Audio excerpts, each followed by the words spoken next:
The joy of prayer. I remember very well the first time that I ever got to really know the Lord well. I had known the Lord for a long time. I'd been a believer for many years. And at that particular time, I prayed and I spoke to the Lord, but I didn't really know him terribly well. I knew that he was there. I knew that he answered prayer.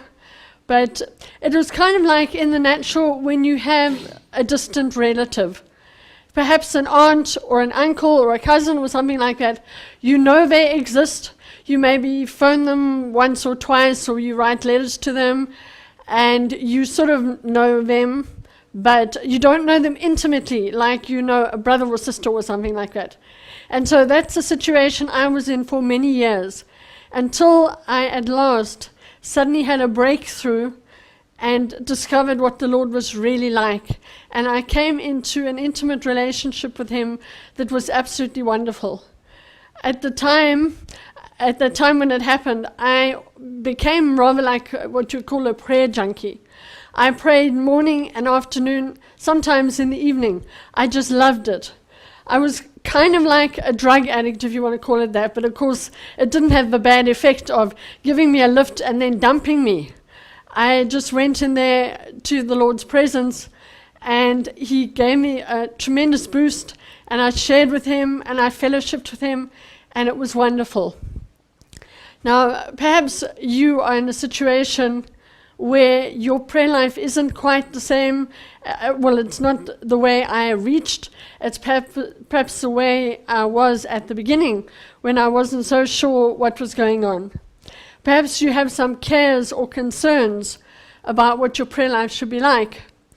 And right now, I just want to share that this is actually an introduction. This message is an introduction tonight to a brand new series that I'm going to be doing on prayer. So this is the beginning. And to start off at the beginning, I thought what I want to do is take people's concerns or problems with prayer. Because, you know, a lot of people don't really know how to pray, or they've had bad experiences, or something has gone wrong which has blocked your prayer life. And maybe you're one of them right now. Perhaps you're not flowing the way you want to flow. So I want to take your concerns to start off this whole series. I want to take different concerns that you may have, and I want to go through and show you how the Lord can actually change those concerns, but you don't need to have them when it comes to prayer.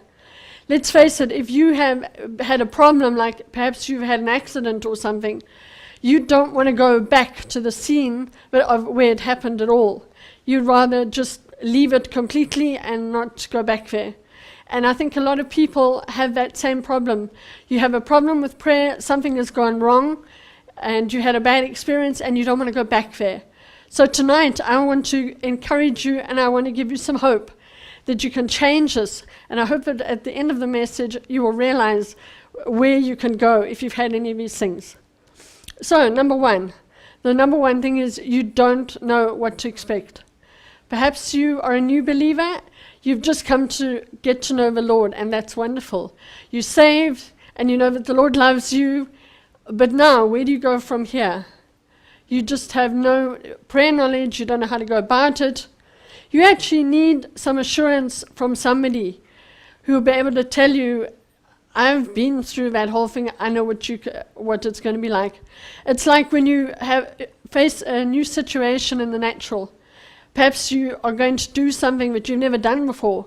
Sometimes it's scary. You never know what is going to happen. So that's when you need somebody there to say, I've been through it, and I know that it's good, and you won't have a problem with it. Let's, to answer that concern, let's go back to the Garden of Eden. When God made Adam and Eve, what was his prime reason for making man? It was to fellowship with him and to love him and to pour out everything that he had onto man. I want you to know that when you come to the Lord in prayer, you do not have to fear what to expect. The Lord is there to love you. He's there to care for you. And every time you come into his presence, you'll come in there and have a good experience or you can expect a good experience, because the Lord is not somebody who wants to give you anything that's bad or negative. He loves you so much, and he wants to fellowship with you. So that's the first thing you need to realize, is he wants to fellowship with you. He loves you, and that's his whole idea and reason for making man. Right, the next point, God doesn't care for me. Perhaps you feel like a drop in the bucket.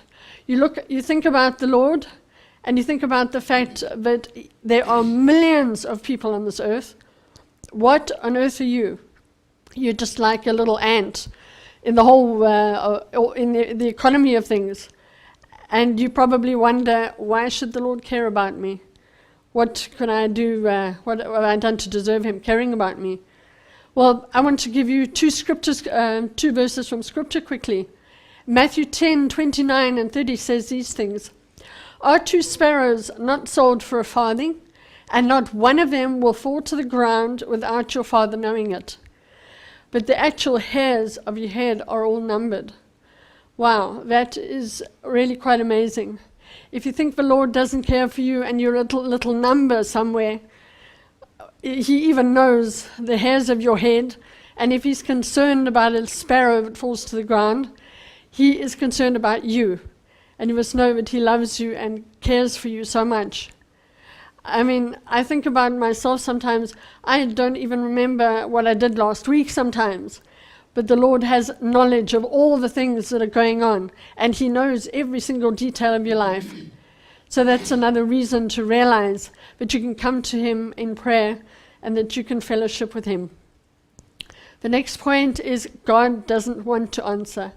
This is a common problem. And it's especially common if you have had a prayer thing that you want, if you've asked the Lord for something and your prayer hasn't been answered. It's easy for you to think the Lord doesn't want to answer. I know when I was younger, I had a brother who had a serious motorbike accident, and he was in a coma for 6 days before he died. And I knew in theory, but the Lord could heal him. And I went into prayer and prayed and prayed, and my mom, who was a believer as well, she prayed, but of course it didn't work out, and my brother in the end died. I realized, though, my faith was just totally lacking, and I had a lot of other things that were standing in the way and blocking it, and that's actually why it didn't work. And in fact, it would have taken a huge miracle for the Lord to actually heal him in the condition that he was. But nevertheless, I pushed on with the Lord, and I carried on believing even though it had happened. But for my mom, it was very difficult. Whenever I spoke afterwards to her about praying and asking the Lord for something, she said, why should I pray? The Lord doesn't care about me, or he doesn't answer my prayer. But I want you to know that the Lord will always answer you.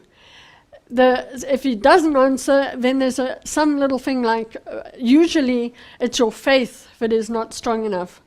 Or there are other blockages that can happen, and that can take that whole, stop the Lord from answering you. But don't worry too much about that. We're going to deal with that later. But the point to remember is the fact that if everything is in place, the Lord will always answer you, and he wants to answer you. The next and last point I want to make is, I can't face him, I sinned. This is a terrible one. If you have sinned and you know that you failed the Lord, can you remember what it was like when you were a child and perhaps you did something wrong? It's such a horrible feeling. You perhaps lied to your parents and said that you had done something or hadn't done something, and you thought it was fine, you get away with it, but then they found out. Now, what do? You can't face your parents, and you know that sometime or another there's probably punishment coming because you lied or did something wrong. So when you have sinned and you've done something that the Lord said you shouldn't do, you have that same problem with the Lord. You want to avoid him, you want to run away. You want to hide in your room and just not speak to him because you think he's a God of judgment and he'll come and swat you or something. But I want you to know that the Lord still loves you even though you have sinned, and your sin has caused a blockage to come, or a separation to come between you and the Lord, but He still hears you. The Lord still hears your prayers, and He's open to your prayers. And all you need to do is just say, Lord, I've missed it, I've sinned, forgive me. And immediately that relationship will be reversed. You don't need to have a problem with it. You just need to come and confess your sin, and you will get back to that relationship. And the Lord is not like human parents either. He will not reject you, even if you've sinned seriously badly and done something that you really know you should not have done, and you totally failed the Lord. He won't reject you. He still loves you. He still cares for you. And He wants you to come to Him and get back to that relationship with Him. Okay, those are the concerns and the negative things that could have happened to you and how to reverse them. Now I want to deal very quickly with some things about why prayer is so important. Now that you know that the Lord loves you, cares for you, wants to fellowship with you and stuff, why should you pray, and why is prayer so important? The first point is it connects you to somebody you love, who loves you. You know, there's so many people in this world who have nobody to love them. Perhaps you feel alone right now. You may have moved from one place to another and lost all your friends. Perhaps you've been through a horrible divorce, or like me, before I met my husband, I was widowed. And you come to the point where you just don't seem to have anybody to talk to you. You've got no one to love you. It just seems like everybody in the world has deserted you. Well, that's when you need to come into prayer. That's when you need to go and speak to the Lord, because He is the one who loves you. And if you're feeling lonely and you feel like you have no love and you want to just share with someone, He's always there. And okay, you can't see Him with your physical eyes, but it's so reassuring to know that the Lord is there, that He's standing right there with you, and you can just turn to Him and share with Him. The next point is you can share your heart with Him. You can communicate freely with Him. We've realized that communication is such a problem for so many people. You know, they try and express their heart, but it takes a bit of practice to really express what you're going through or express what you want to say. And prayer is a way of actually, for you to be free to communicate and to share with the Lord what you want to share.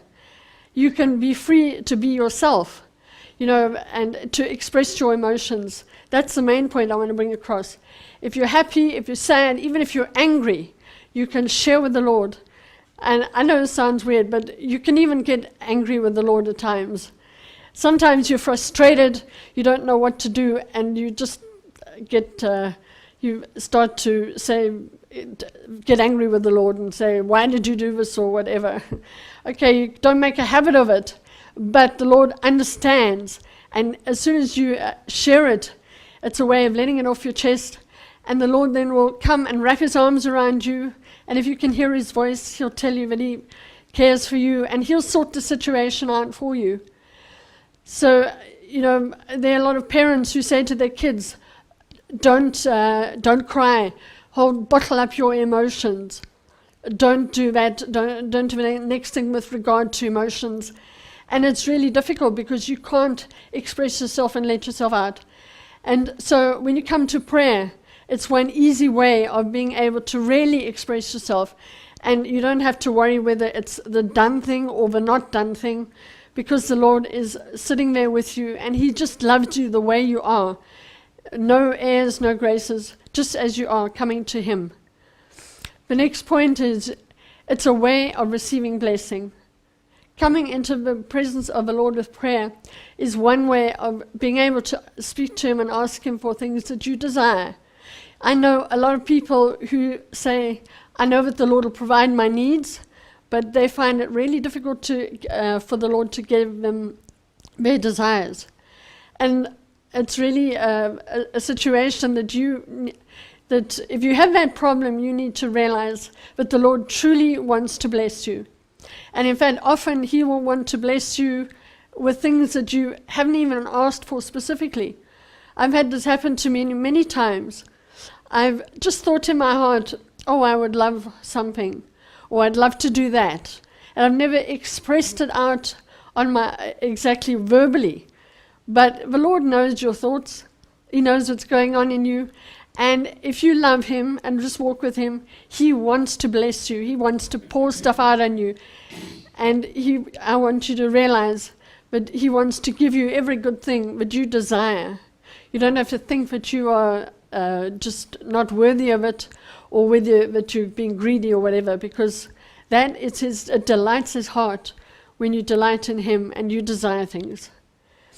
And the last point is, prayer is a way of pouring out to others. You know, there are many people that you may want to help, or you know that they have a desire for something, or they're in need, and you would love to be able to physically be there to help them. If they're lonely or sad or something, you'd like to be there to put your arm around them and just say, the Lord loves you, the Lord cares.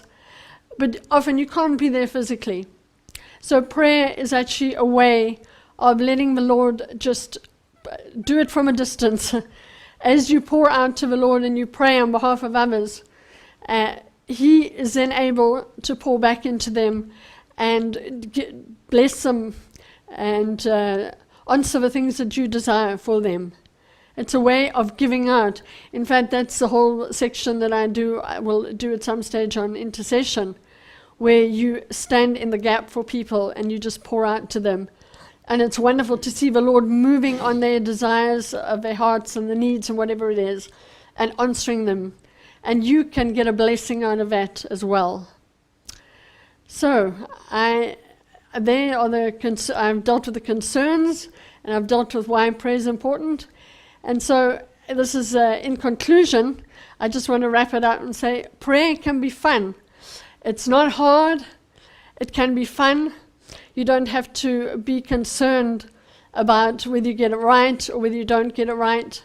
The Lord is waiting there to fellowship with you. All you need to do now is come to him and begin to get to know him. This is the end of the first section, the introduction. And from next week, I will continue, and we'll give you more, take you by the hand and give you bit by bit pieces of this thing now. Hallelujah.